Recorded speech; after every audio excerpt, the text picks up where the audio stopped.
मैं विकास कुमार काका Stewart channel में आपका स्वागत करता हूं और आज हम बात करेंगे महात्मा बुद्ध के जीवन से संबंधित एक घटना जिसमें एक व्यक्ति महात्मा बुद्ध से सफलता के रहस्य के बारे में जानना चाहता है। लेकिन इस कहानी को या इस घटना को जानने से पहले हम महात्मा बुद्ध के जीवन से संबंधित कुछ घटनाओं को संक्षिप्त में जानेंगे।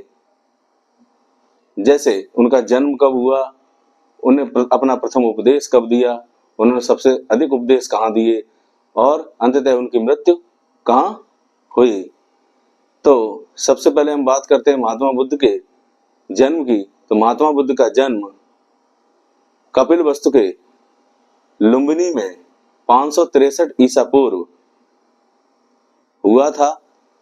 इनके पिता का नाम शुद्धोधन तथा माता का नाम महामाया था। महामाया जो इनकी माँ थी वो रामग्राम के कोली गणराज्य के राजा अंजन की पुत्री थी। तो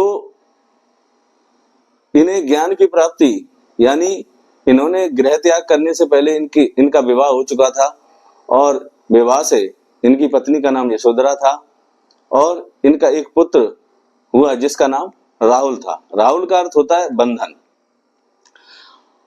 उसके बाद जब इन्होंने गृह त्याग किया तो उस घटना को कहा गया महाभिनिष्क्रमण। उसके बाद इन्हें बोध गया में वैशाख पूर्णिमा के दिन ही ज्ञान की प्राप्ति हुई। बोधि वृक्ष के नीचे यानी पीपल के वृक्ष के नीचे इन्हें ज्ञान की प्राप्ति हुई। तो ज्ञान प्राप्ति की इस घटना को संबोधि के नाम से जाना जाता है, इसे संबोधि कहा गया।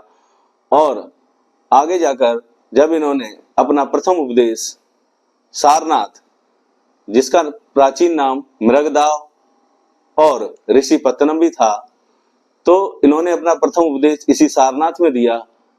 इस घटना को धर्म चक्र प्रवर्तन कहा गया।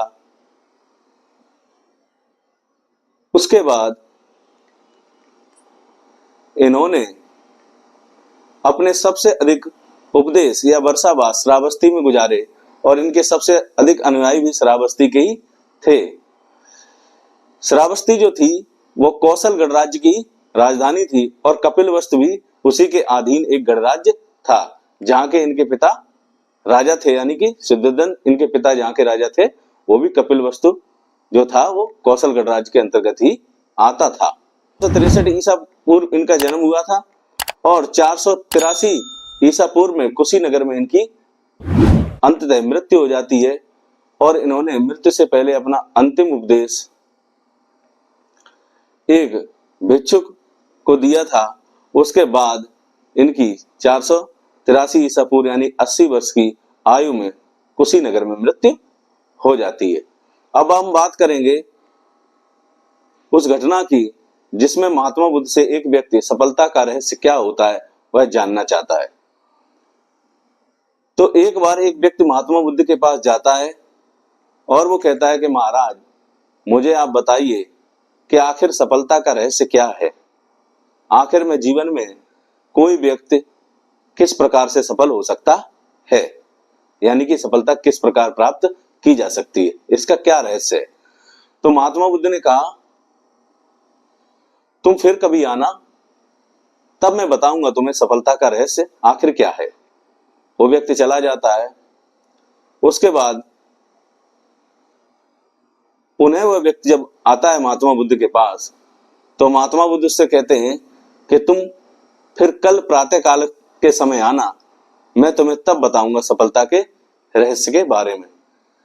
उसको बार बार लौटाकर महात्मा बुद्ध ये जानना चाहते थे क्या ये सफलता के रहस्य को वास्तव में ये उसको जानने के लिए जिज्ञासा, यानी कि इसके अंदर ये कितना जिज्ञासु है या कितनी इसको आवश्यकता है, इसलिए वह उसको तत्काल न बताकर आगे के लिए टाल दिया करते थे। कुछ दिनों बाद वह व्यक्ति फिर महात्मा बुद्ध के पास आता है और कहता है महाराज मैं कई बार आपके पास आया हूं लेकिन आप मुझे सफलता के रहस्य के बारे में बता क्यों नहीं रहे। तो उन्होंने कहा कि चलो मेरे साथ, आज मैं तुम्हें सफलता के रहस्य के बारे में बताता हूं। और महात्मा बुद्ध इतना कहकर उसे अपने साथ एक नदी के पास ले गए और नदी के पास ले जाकर उन्होंने उस व्यक्ति को धीरे धीरे नदी में डुबोना शुरू किया।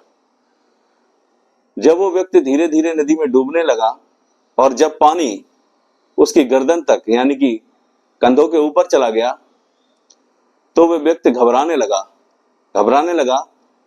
तो महात्मा बुद्ध ने उससे कहा कि अगर तुम्हें सफलता के रहस्य के बारे में जानना है तो जो भी मैं इस नदी में तुम्हारे साथ कर रहा हूं उसके लिए तुम्हें तैयार रहना होगा।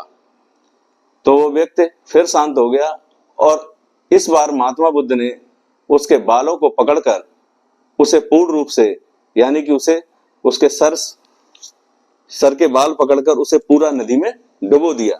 जब वो व्यक्ति पूरा नदी में डूबने लगा तो कुछ ही क्षण में वह तड़पने लगा और छटपटाने लगा।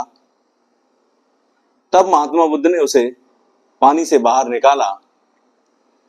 पानी में बाहर निकलते ही वह व्यक्ति बोला, महाराज मैंने आपसे जीवन में सफलता के रहस्य के बारे में पूछा था और आप मुझे नदी में डुबो रहे हैं।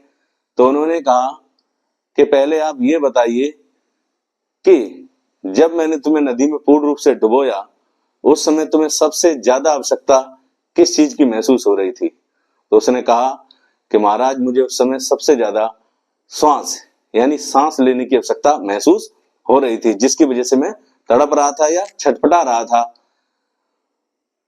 तो उन्होंने कहा इसी प्रकार जीवन में सफलता प्राप्त करने के लिए जब तुम्हारा शरीर तुम्हारा मन छटपटाने लगेगा अपने लक्ष्य को प्राप्त करने के लिए और तुम अपना पूरा ध्यान चित्त करके यानी केंद्रित करके उसी पर पूरा अपना ध्यान उसी पर केंद्रित करेंगे तभी आपको सफलता प्राप्त हो सकती है। इसीलिए हमें अगर सफल होना है तो सबसे पहले हमें अपनी पूरी लगन मेहनत और अपने लक्ष्य को ध्यान में रखकर उसी के लिए निरंतर कार्य करना होगा। यानी कि जीवन में सफल होने के लिए कोई ट्रिक नहीं है या कोई उसके लिए कोई फॉर्मूला या कोई नियम नहीं है कि अगर हम ये नियम कर लेंगे या ये हम क्रिया कर लेंगे, ये मंत्र जप लेंगे तो हम जीवन में सफल हो जाएंगे। उसके लिए हमें स्वयं खुद प्रयास कर्म करना होगा, मेहनत करनी होगी और निरंतर प्रयास से और अपने लक्ष्य को हमेशा ध्यान में रखकर उस लक्ष्य की प्राप्ति के लिए निरंतर प्रयास करते रहना होगा।